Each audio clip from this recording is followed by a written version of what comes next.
नमस्कार all of you. कैसे हो सारे? आई होप कि अच्छे हो और अच्छे से पढ़ाई कर रहे हो, कोई दिक्कत नहीं है। ट्रांसफॉर्मर की क्लासें चल रही है अपनी। और अभी एक चीज़ और सोची है हम लोगों ने कि जो चैप्टर हम लोग करें उसके ऑब्जेक्टिव टाइप क्वेश्चंस भी मैं आपको करवाऊँ।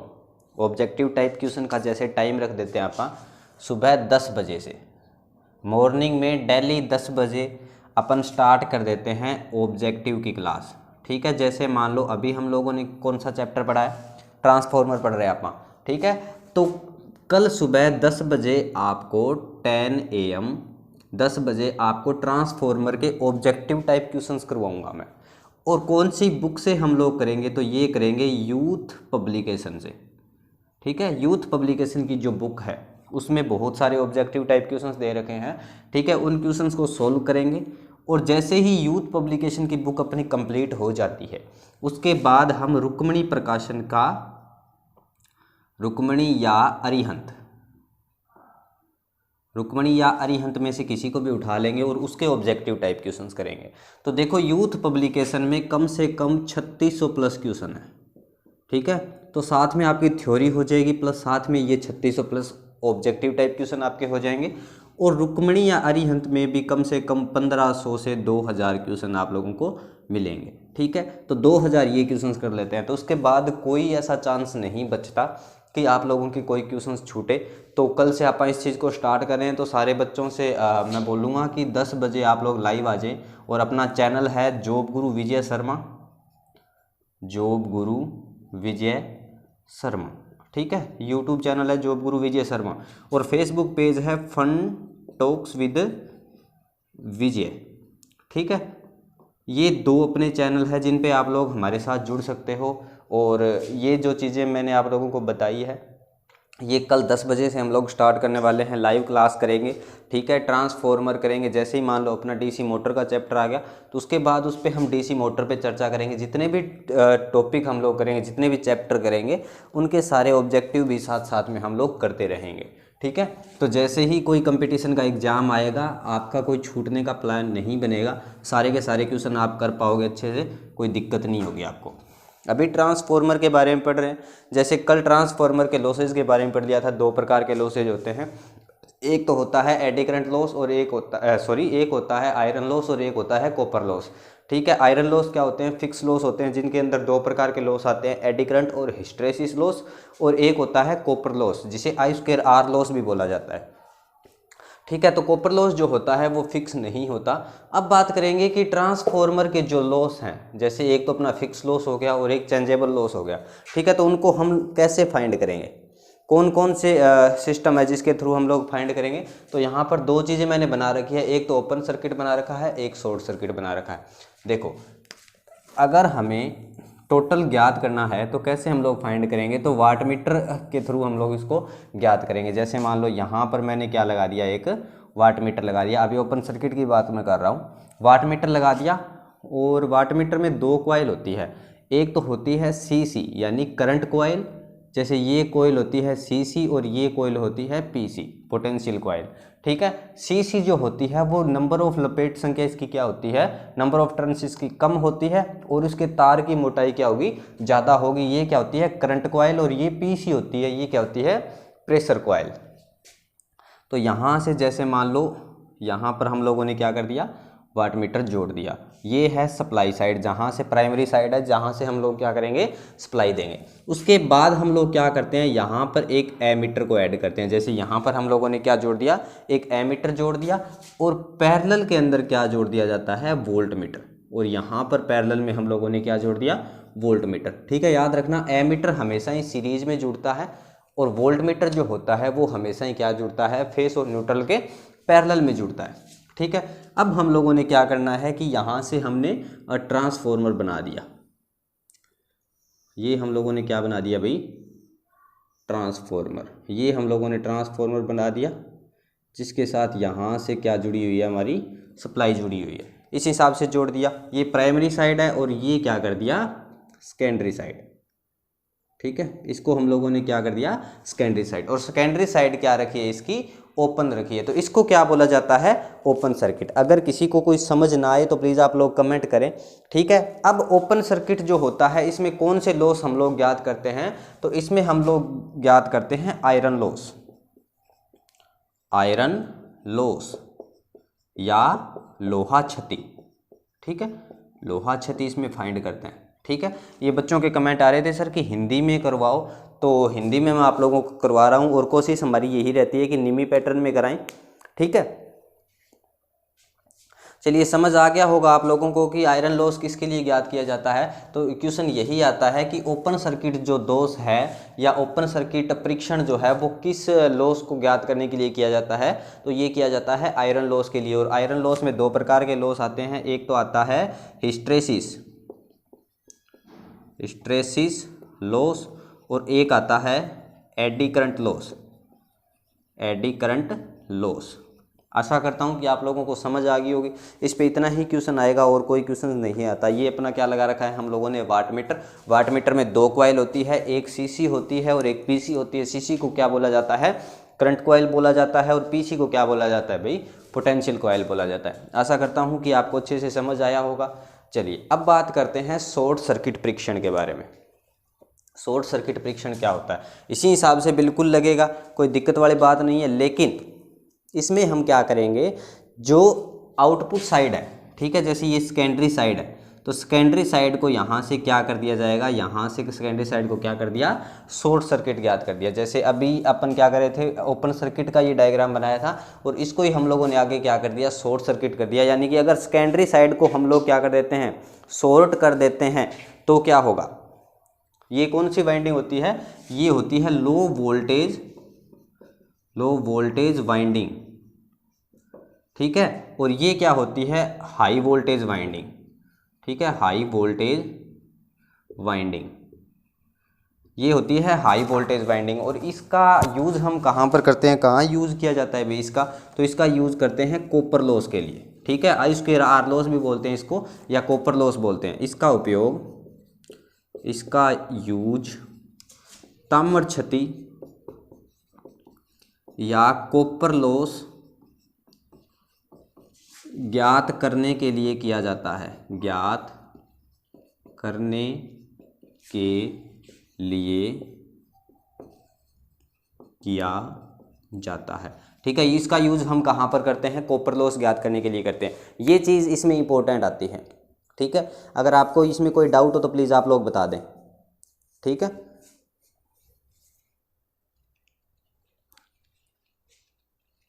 ये फुल लोड पे होगा भाई, ठीक है। जो दूसरा हम लोग चर्चा कर रहे हैं ये फुल लोड पे होता है। आशा करता हूँ कि समझ आ रही होगी जितने भी बच्चे अभी लाइव देख रहे हैं क्लास को।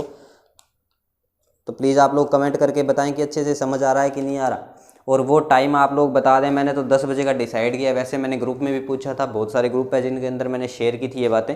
तो बच्चों के कमेंट आ रहे थे सर शाम को 8 से 9 बजे करो, लेकिन 8 से 9 बजे अपनी ये क्लास चलती है, ठीक है। तो हमने सोचा है कि सुबह 10 बजे से अपन इसको स्टार्ट कर लेते हैं, तब तक आप खाना पीना खा के एकदम फ्री हो जाओगे, देन उसके बाद हम लोग चर्चा कर लेंगे। कोई दिक्कत वाली बात तो नहीं है इसमें। चलिए नेक्स्ट बात आती है ट्रांसफॉर्मर की दक्षता के बारे में। ट्रांसफॉर्मर की दक्षता पे एक सीधा सा क्वेश्चन आता है। नेक्स्ट बात करते हैं ट्रांसफॉर्मर की दक्षता।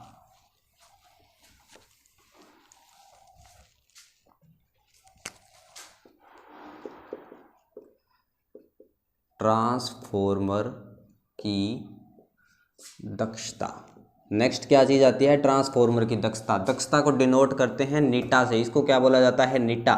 नीटा क्या होता है, आउटपुट बटे इनपुट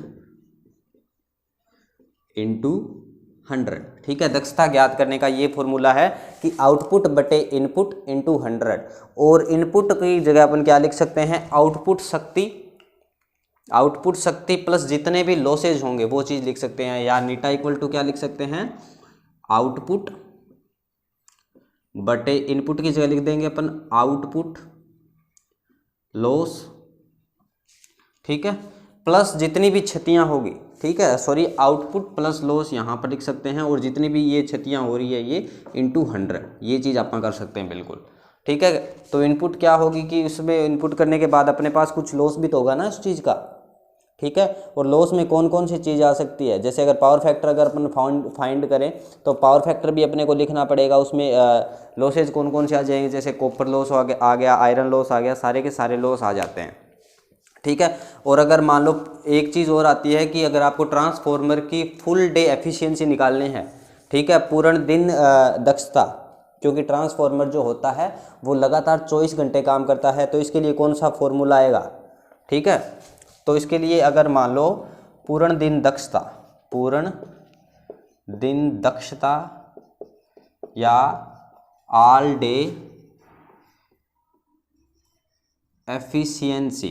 एफिशिएंसी क्या होगी, तो नीटा इक्वल टू किलोवाट घंटा, ये तो इसकी यूनिट आ गई आउटपुट बटे किलोवाट घंटा इनपुट इंटू 100, ये फुल डे एफिशिएंसी के लिए इसका फॉर्मूला यूज करेंगे। सीधे फॉर्मूले आते हैं, इसमें और कुछ नहीं आता, ठीक है, इसके अंदर और कुछ नहीं आता, सीधा फॉर्मूला आता है। समझ आ गया होगा आपको, आशा करता हूं कि ये चीज़ आपको अच्छे से समझ आई है कि कौन सा फॉर्मूला हम इसमें कहाँ पर यूज करेंगे।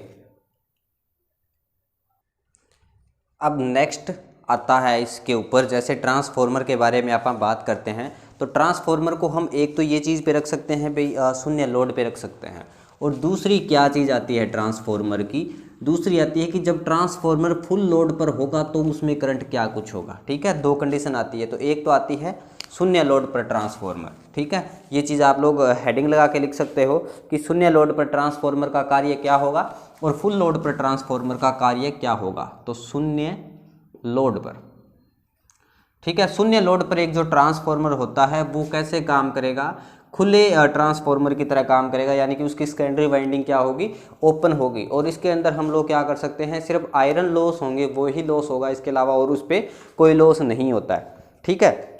चलिए इसमें अब करंट की बात करते हैं, तो करंट कितना होता है, तो फुल लोड पर जितना करंट होगा, फुल लोड का जो करंट होगा उसका 2 से 5% करंट होता है जब हमारा ट्रांसफॉर्मर क्या हो, शून्य लोड पर हो, ठीक है। इसमें यह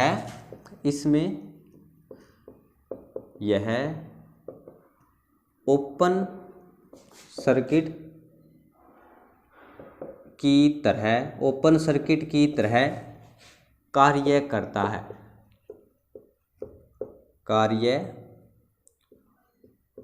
है। इसमें काम ही ऐसे करेगा जैसे ये क्या है, ओपन सर्किट लॉस हम लोगों ने करके देखा था ओपन सर्किट का, उसी तरह ये क्या करेगा, काम करेगा, क्योंकि इसकी सेकेंडरी साइड जो है वो क्या होगी, खुली होगी, ठीक है। और अब दूसरा बात करते हैं कि फुल लोड पर ट्रांसफॉर्मर क्या करेगा, जैसे शॉर्ट सर्किट कर रखा था दूसरी साइड, तो उसी के अकॉर्डिंग ये क्या करेगा, काम करेगा, ठीक है। इसमें इतना ज़्यादा कोई क्वेश्चन आने वाली बात नहीं है, तो यहाँ से तो आपको इतनी पढ़ने की ज़रूरत नहीं है कि ओपन सर्किट शून्य लोड पर कैसे होगा, फुल लोड पर कैसे होगा। आपको इतनी चीज़ याद रखनी है कि फुल लोड पर जो शून्य लोड पर फुल लोड का करंट कितना रहता है, 2 से 5% पे वर्क करता है। और इस टाइम पर इसमें लॉसेज कौन कौन से होते हैं, तो सिर्फ इसमें आयरन लॉस होता है, आयरन लॉस, ठीक है, क्योंकि ये लॉस क्या होते हैं, फिक्स होते हैं, जो कोर के कारण पैदा हुए हैं, ठीक है, या जो वाइंडिंग के कारण पैदा हुए हैं, जो फिक्स लॉस है ना, वो क्या आते हैं, ये है आयरन लॉस। चलिए नेक्स्ट आता है ट्रांसफॉर्मर का वोल्टेज रेगुलेशन। बहुत बार क्वेश्चन आया है ट्रांसफॉर्मर का वोल्टेज रेगुलेशन। ट्रांसफॉर्मर का वोल्टेज रेगुलेशन। अब ट्रांसफॉर्मर का वोल्टेज रेगुलेशन क्या आएगा मेरे भाई, ट्रांसफॉर्मर का वोल्टेज रेगुलेशन क्या आएगा, सीधा फॉर्मूला आता है।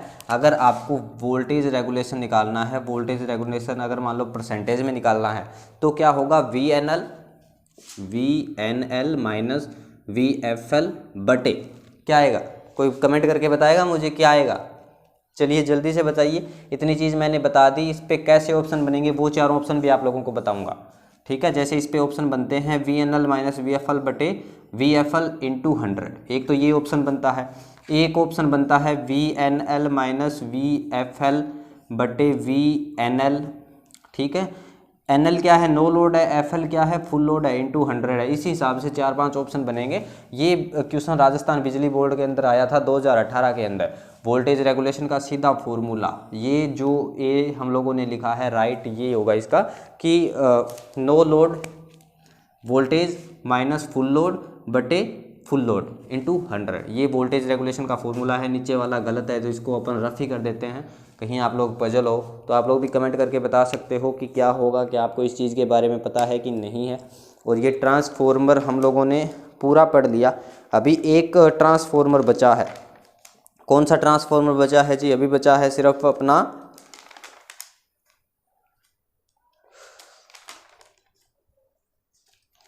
Auto transformer.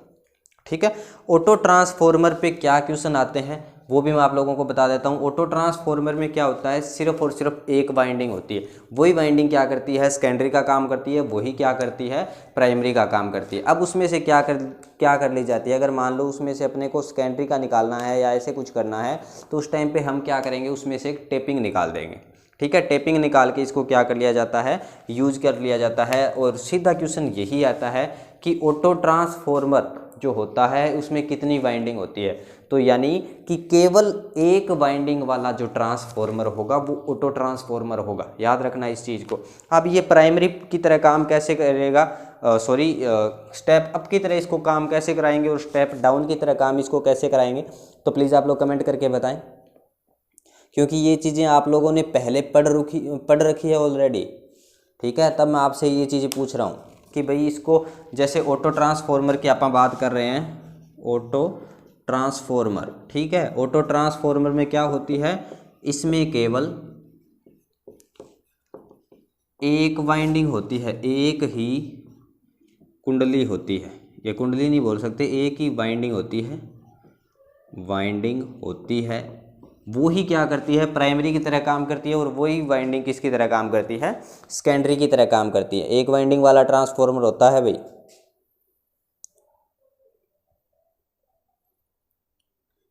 अब इसको अपन स्टेप अप और स्टेप डाउन कैसे करवाएंगे, चलिए बताइए कोई। अगर मान लो स्टेप अप और स्टेप डाउन की तरह अपन ने काम करवाना है, ठीक है, तो ट्रांसफॉर्मर की अगर प्राइमरी वाइंडिंग को क्या करते हैं कि पूरा यूज़ करते हैं और सेकेंडरी को हम लोग क्या करते हैं, कुछ अंश उसका यूज़ करते हैं, तो वो ट्रांसफॉर्मर किस टाइप का होगा भाई? चलिए जल्दी से बताइए कि जैसे मान लो एक ट्रांसफॉर्मर है, ये क्या है मेरे पास, प्राइमरी वाइंडिंग है, और ये मेरे पास क्या है, जैसे मान लो इसका मैं पूरा डायग्राम ही बना देता हूँ कि किस हिसाब से आप इसको बनाएंगे। जैसे ये मेरे पास एक क्या है, पूरी वाइंडिंग है। ठीक है, अब क्या कर लिया, इसका कुछ हिस्सा यहाँ पर मैंने क्या लगा दिया, लोड लगा दिया, ये लोड के साथ जोड़ दिया। ठीक है, और इस साइड से ये क्या बना दिया मैंने, सेकेंडरी वाइंडिंग बना दी। अब ये सेकेंडरी वाइंडिंग बन गई। तो ये जो ट्रांसफॉर्मर होगा जिसमें प्राइमरी का पूरा यूज़ किया है और सेकेंडरी का सिर्फ थोड़ा सा हिस्सा यूज़ करा है, ठीक है, तो ये किस टाइप का ट्रांसफॉर्मर होगा, चलिए जल्दी से बताइए आप लोग। और दूसरा ट्रांसफॉर्मर कैसे बनता है, एक तो ये आ गया और दूसरा कैसे आ गया, जैसे मान लो प्राइमरी का हम लोग थोड़ा सा हिस्सा यूज़ करते हैं, और जैसे यहाँ से ये प्राइमरी का थोड़ा सा हिस्सा यूज़ कर लिया और ये पूरा का पूरा यहाँ पर क्या कर दिया भाई, लोड जोड़ दिया। ठीक है, जब यहाँ पर इस चीज़ को लोड दिया, ये प्राइमरी की तरह काम करवा रहे हैं और ये सेकेंडरी की तरह काम करवा रहे हैं, तो इनमें से कौन सा ट्रांसफॉर्मर होगा जो स्टेप अप होगा और कौन सा होगा जो स्टेप डाउन होगा? चलो जल्दी से बताओ, स्टेप अप कौन सा होगा और स्टेप डाउन कौन सा होगा? एक ही में ये क्या करिए, टेपिंग निकालिए। जैसे यहाँ से ये टेपिंग निकालिए और यहाँ से ये टेपिंग निकालिए। ठीक है, किसी बच्चे को पता है तो कमेंट करके बताएं।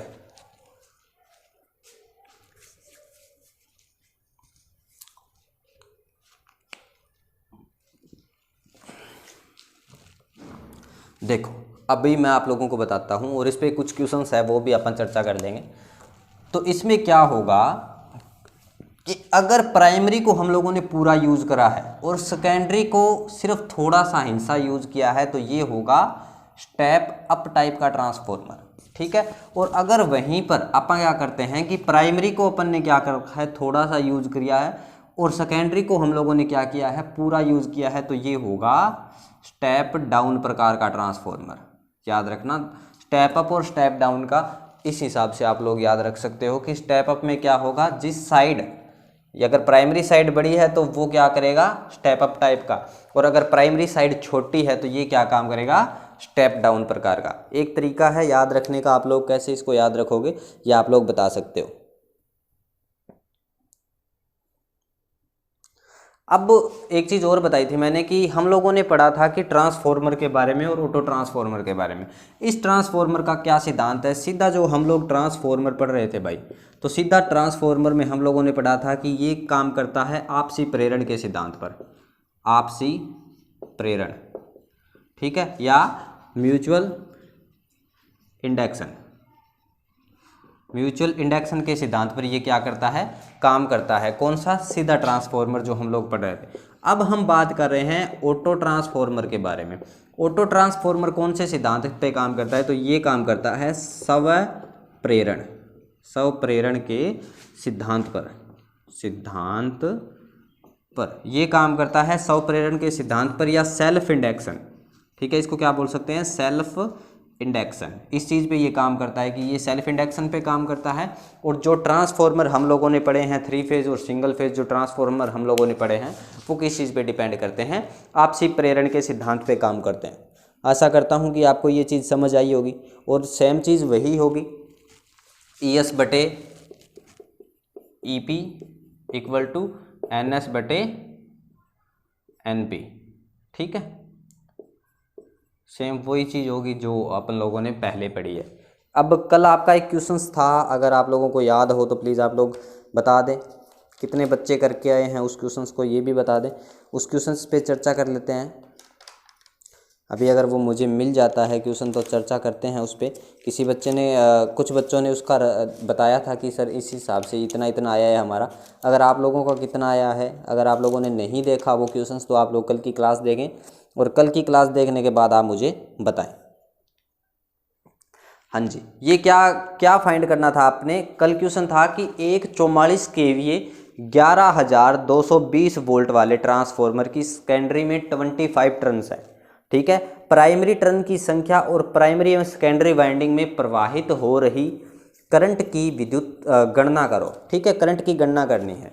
क्या क्या चीज़ दे रखी थी, पूरा का पूरा डाटा मैं लिख लेता हूँ। क्वेश्चन अगर आप लोगों ने नहीं देखा तो कल के वीडियो को आप लोग पूरा देखें, कल के वीडियो में ये क्वेश्चंस दे रखा था, और इसके अकॉर्डिंग मैंने पहले भी न्यूमेरिकल करवाया था, तो आप लोग बता सकते हो।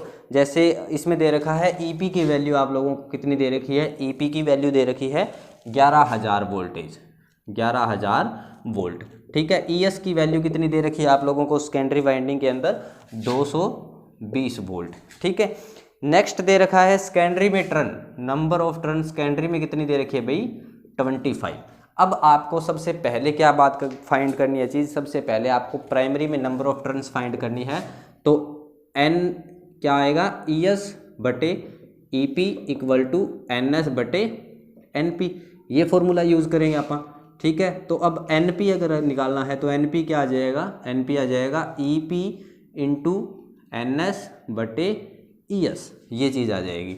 अब EP कितना दे रखा है भाई, EP दे रखा है 11,000 इंटू NS कितना दे रखा है 25 बटे ES कितना दे रखा है 220, ठीक है। 11 दूनी 22, यहाँ पे कितना बच गया 100, ये कितना आ गया 50, 25 पा 75, 25 5 125, 25 1250, कितना आ रहा है, बिल्कुल 1250 आ रहा है, 1250 ही आ रहा है, ठीक है। अब बात करते हैं KVA में, KVA क्या होगा, EP IP, ठीक है। जैसे अगर मान लो अपन पावर फाइंड करते हैं तो P बराबर क्या होता है, VI होता है, ठीक है। तो KVA के अंदर अगर इसको अपन फाइंड करेंगे तो EP IP, ठीक है, EP IP आएगा। अब EP की वैल्यू कितनी दे रखी है आपको KVA में, तो जैसे अपन ने कितनी निकाली है प्राइमरी करंट, ठीक है, 44 इंटू 1000, 44 KVA है ना, तो 44 इंटू 1000 इक्वल टू क्या आएगा 11,000 इंटू IP, तो 44 into 1000 equal to 11,000 into IP। यहाँ से अब हम लोगों को क्या फाइंड करना है IP, तो IP इक्वल टू क्या आ जाएगा भाई, 44 इंटू 1000 बटे 11,000, 3 जीरो से 3 जीरो कैंसिल, 11 चौके 44, 4 आ गया। आईपी की वैल्यू कितने निकाल दी दोस्तों? आईपी की वैल्यू आ गई 4 एम्पियर, इक्वल टू कितना आ गया? 4 एम्पियर। अगर आईपी की वैल्यू निकालनी है तो आईपी की वैल्यू आ गई 4 एम्पियर। और नेक्स्ट अब दूसरी चीज़ अपन ने कौन सी निकालनी है? आई एस की वैल्यू निकालनी है। आईपी की तो हम लोगों ने निकाल ली, आई एस की वैल्यू निकालनी है तो वही फॉर्मूला लगाएंगे। कौन सा फॉर्मूला था जो मैंने आप लोगों को बताया था कि ई एस बटे E P equal to N S बटे एन पी इक्वल टू, और क्या रहा था? आई पी बटे आई एस। ये चीज़ क्या हो रही थी? इसकी उल्टी हो रखी थी आगे की। ठीक है, अब इस फॉर्मूले का यूज करोगे। अब फॉर्मूले का यूज करके आप लोग कैसे निकालोगे? ई एस बटे ई पी इक्वल टू, या ई एस बटे E P equal to I P बटे आई एस, ये फॉर्मूला यूज करोगे। ठीक है, तो इसमें कौन कौन सी वैल्यू दे रखी है आपको? ई एस, ये सारी चीज़ें दे रखी है। तो आई एस इक्वल टू क्या आ जाएगा? I P into E P बटे ई एस। ठीक है, आई पी की वैल्यू कितनी है? 4 इंटू ई पी की वैल्यू कितनी दे रखी है? 11,000 बटे ई एस की वैल्यू कितनी दे रखी है?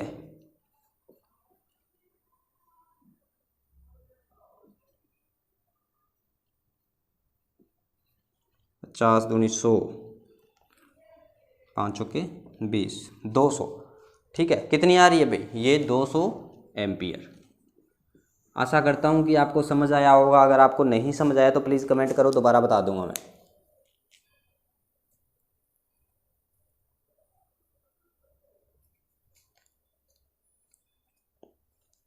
ठीक है, बिल्कुल आप लोग एक बार दोबारा देख लो। ये सारी की सारी वैल्यू आप लोगों को दे रखी है। ये फॉर्मूला लगा के हम लोगों को एनपी फाइंड करना है। एनपी इक्वल टू क्या आएगा? ईपी इंटू एन एस बटे ई एस, ये चीज़ आ गई। ठीक है, अब इस फॉर्मूले में रखा तो ये क्या आ गई? वैल्यू किस चीज़ की आ गई भाई? ये वैल्यू आ गई अपने पास एनपी की। ठीक है, एनपी की वैल्यू कितनी निकाली हम लोगों ने? 1250। अब क्या है? केवीए इक्वल टू क्या होता है? ई पी आई पी, या उस हिसाब से लिख सकते हैं ना आप, पी इक्वल टू क्या होता है? पावर। केवीए रेटिंग में इसकी पावर किस में लिखते हैं आप? केवीए में। पी इक्वल टू वी आई होता है। वही चीज़ है कि यहाँ पर ई पी और आई पी, ठीक है, पावर निकाली है। तो केवीए क्या आ गया? जैसे मान लो 44 का दे रखा है यहाँ पर आप लोगों को, 44 केवीए, 44 इंटू 1000 इक्वल टू क्या आ गया? 11,000 इंटू आई पी क्या आ गया? 44 इंटू 1000 बटे 11,000। इस हिसाब से 4 एम्पियर आ गया। और आई एस निकालना है तो ये फॉर्मूला यूज करोगे और यहाँ से आप लोग आई एस निकाल लोगे 200 एम्पियर का। आशा करता हूँ कि समझ आ गया होगा। समझ आया कि नहीं आया? सारे बच्चे कमेंट करो जितने भी अभी लाइव देख रहे हैं। और कल 10 बजे आ जाना, कल लाइव क्लास करते हैं अपन। यूथ पब्लिकेशन की जो बुक है उसके सारे क्वेश्चंस करेंगे, ट्रांसफॉर्मर के करेंगे। ठीक है, और उसके बाद कंटिन्यूसली वैसे ही चलेगा। दिन में 2 क्लासें होगी आपकी, एक सुबह 10 बजे से 11 बजे करने का प्लान है। अगर बच्चे आते हैं उसके अकॉर्डिंग, अगर ये टाइम चेंज भी होगा तो मैं आप लोगों को बता दूंगा, तो आप लोग बने रहे मेरे साथ। ठीक है, जितने भी बच्चे अभी लाइव देख रहे हैं प्लीज़ आप लोग कमेंट करके बताओ कैसा लगा सेशन आपको ट्रांसफॉर्मर का। अब कितने भी क्वेश्चन यहाँ से बनते हैं तो सारे के सारे क्वेश्चंस पे हम लोग डिस्कस कर लेंगे। सारे के सारे क्वेश्चंस पे आप लोगों के साथ मैं चर्चा कर लूँगा। और एक आधा क्वेश्चन अभी मैं आप लोगों के साथ और छोड़े जाता हूँ। वैसे तो अपना टाइम हो गया है अभी। ठीक है, अभी मैं आप लोगों को एक क्वेश्चन दे रहा हूँ, आप लोग मुझे कमेंट करके बताओगे। यूथ की बुक है वो कल स्टार्ट करने वाले हैं आप सुबह। ठीक है, सिंपल सा बिल्कुल क्वेश्चंस दे के जाऊंगा।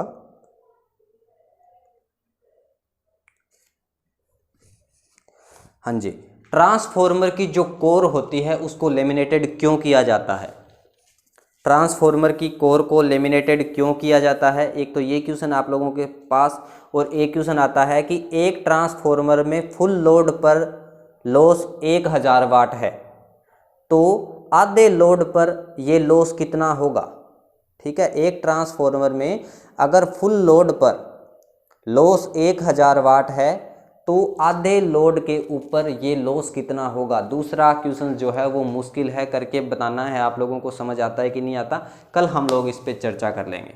ठीक है, थैंक यू, जय हिंद, जय भारत। मिलते हैं कल की क्लास में सुबह 10 बजे। सभी बच्चे लाइव मिले मेरे को, लाइव क्लास करते हैं।